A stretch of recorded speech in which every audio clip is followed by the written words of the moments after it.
एक संत को संतान नहीं थी, बहुत परेशान, बहुत दुखी, क्या करें, कैसे जिए और कैसे, क्योंकि संसार में जिसको संतान नहीं हो लोग उसके बहुत अलग नजर से देखते हैं। और सत्य कहूं, कहीं कहीं तो ऐसी कुरीतियां हैं कि जिनको संतान नहीं हो उनको शुभ कार्य में हाथ नहीं लगाने देते, कहते अभी ये पूर्ण स्त्री नहीं है। यद्यपि ये कोई रीति नहीं हो सकती लेकिन फिर भी ऐसा करते हैं लोग। तो समाज में, संसार में उसको बहुत मान सम्मान तो नहीं मिलता जिसको संतान नहीं होती। हाँ, इन ऋषि को इनको कोई संतान नहीं है, इन महात्मा को, ये बहुत परेशान है। देवर्षि नारद की कृपा से इनको शिव भक्ति का साधन मिला, महादेव की आराधना का माध्यम मिला और ये रोज शिव चालीसा का पाठ करने लग गए। क्या करने लग गए? शिव चालीसा का पाठ करने लग गए। शिव चालीसा में एक लाइन आती है, पुत्र काम की इच्छा होई, पुत्र काम की इच्छा होई, निश्चय शिव प्रसाद से होई, निश्चय शिव प्रसाद से होई, निश्चय शिव प्रसाद से होई, निश्चय शिव प्रसाद से होई, निश्चय शिव प्रसाद से होई। तो एक प्रश्न हुआ कि कैसे होगा? बोले पंडित त्रयोदशी को लावे, पंडित त्रयोदशी को लावे, पंडित त्रयोदशी को लावे, पंडित त्रयोदशी को लावे, ध्यान पूर्वक होम करावे, ध्यान पूर्वक होम करावे, ध्यान पूर्वक होम करावे, ध्यान पूर्वक होम करावे, त्रयोदशी व्रत करे हमेशा, त्रयोदशी व्रत करे हमेशा, तन नहीं ताके रहे कलेसा, ताके तन नहीं रहे कलेसा, तन नहीं ताके रहे कलेसा। तन नहीं रहे कलेसा। तो ये सारी की सारी व्यवस्थाएं नारद जी से सीखी कि प्रदोष का व्रत करना चाहिए। गौर से सुनना, हर त्रयोदशी को अग्निहोत्र करना चाहिए, त्रयोदशी का व्रत करना चाहिए और भगवान शिव की पूजा करनी चाहिए। इन दंपतियों ने वो काम करना प्रारंभ कर दिया। महादेव प्रसन्न हो गए। विश्व में सबसे जल्दी कोई पसंद होने वाला, कोई आनंदित होने वाला देवता है तो वो महादेव है। तत्काल दुनिया में जो किसी को नहीं चढ़ता वो महादेव को चढ़ता है, जो किसी को नहीं चाहिए। हाँ, इनको केवल गुलाब की माला की जरूरत नहीं है, इनको मेवा पकवान की जरूरत नहीं है, इनको तो भैया घास फूस चाहिए, इनको तो मंदार चाहिए, इनको तो अकौड़ा चाहिए, इनको तो धतूरा चाहिए, इनको तो भांग चाहिए। जो किसी के काम के नहीं वो इनके काम के है। दंपतियों ने खूब आनंद से पूजा किया महादेव का और महादेव की कृपा से ये प्रसन्न हो गए। महादेव ने इन्हें आशीष दिया कि जाओ, तुम्हें संतान तो होगी लेकिन ये संतान बहुत दिनों तक तुम्हारे साथ नहीं रह पाएगी। महादेव ने ऐसा इसलिए कहा क्योंकि ये जिद पर अड़े थे कि महादेव मुझे संतान ही चाहिए, दूसरा कोई वर नहीं चाहिए, मुझे केवल और केवल संतान चाहिए। बोले तुम्हारी किस्मत में, तुम्हारे भाग्य में संतान नहीं लिखी है। महाराज आप क्या नहीं कर सकते महादेव, आपकी कृपा हो तो सब कुछ संभव हो सकता है। आप कृपा करें, आप करुणा करें, आपकी कृपा से सब संभव हो सकता है। महादेव की कृपा हुई, इनको संतान हुई।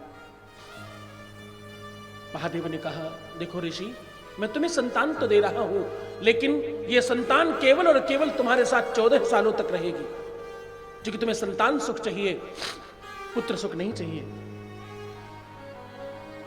अब कृपा देखना, करुणा देखना, जिस समय तुम पर कोई चीज नहीं हो तो तुम्हें लगता है कुछ भी हो जाए चलेगा, इतना ही मिल जाए बहुत है। अब आश और विश्वास बढ़ने लगता है। ईश्वर की कृपा से इनके घर संतान तो हो गई, संतान हुई और खूब लाड प्यार से ये रख रहे हैं। धीरे धीरे समय व्यतीत हुआ और वो बालक धीरे धीरे बड़ा हो रहा, धीरे धीरे बालक बड़ा होने लगा। अब बच्चा धीरे धीरे 10 साल पार कर रहा है। अब जैसे जैसे समय व्यतीत हो रहा है, समय अंतिम काल के सन्मुख आ रहा है, वैसे वैसे इन दंपतियों के मन में, हृदय में चिंता बैठी है। जरा विचार कर कर देखना, जिसको ये पता हो कि मेरा बच्चा सिर्फ इतने ही दिन का मेहमान है और अब कुछ ही दिनों में मेरा बच्चा जाने वाला है, जरा विचार करके देखना उन दंपतियों को, उन माँ बाप को कैसा लगता होगा। एक एक दिन मानो पहाड़ सा कट रहा है और हर एक दिन ऐसा लग रहा है क्या न लुटा दे इसके ऊपर, ये तो कुछ ही दिनों का मेहमान है और बड़ी चिंता में है। अब धीरे धीरे व्यवस्थाएं और आगे बढ़ी, काल का चक्र घूम रहा है। एक दिन भटकते भटकते सप्तऋषि इनके घर आ गए। गौर से सुनना, ऋषियों के जीवन में आने से क्या हासिल होता है वो गौर से सुनना। सप्तऋषि इनके घर आए, सप्तऋषियों को बच्चे ने प्रणाम किया। सप्तऋषि ने कहा आयुष्मान भव। क्या कहा? आयुष्मान भव। बस अब ये पति पत्नी दोनों प्रसन्न हो गए। बोले संत का कोई भी वाक्य खराब नहीं जा सकता।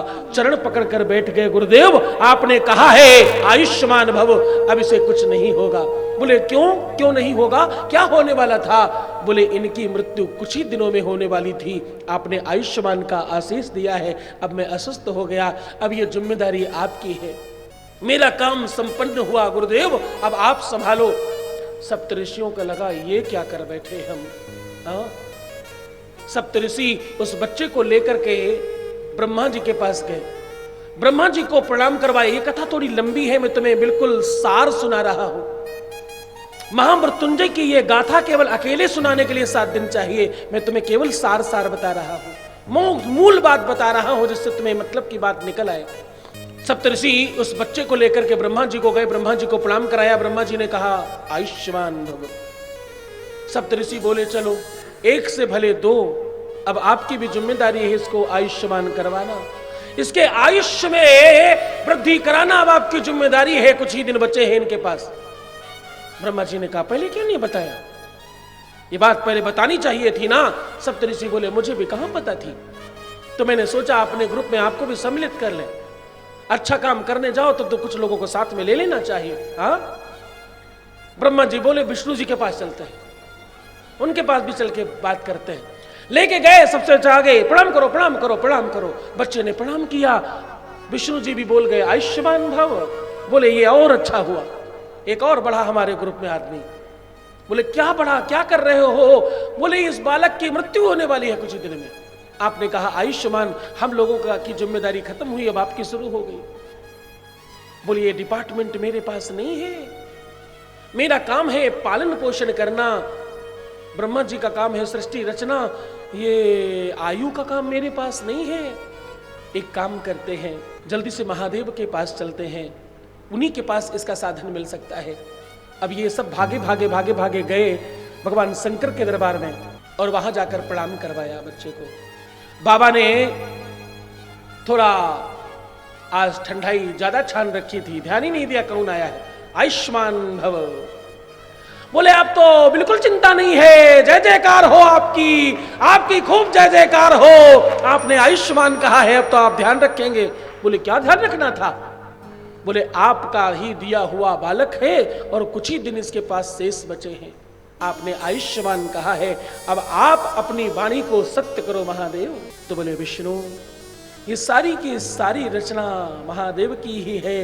तुम सब इसको यहां लेकर के आओ। ये पूरा का पूरा चक्र जो समय चला रहा है, ये मेरे ही आदेश से चला रहा है। मैं किसी भी परिस्थिति में, किसी भी स्थिति में अपने बच्चों को निराश नहीं होने देता। हाँ? शिव ने कभी भक्तों को निराश न किया, मांगा जिन्हें जो चाहा वरदान दे दिया। ये तो महादेव की आदत है।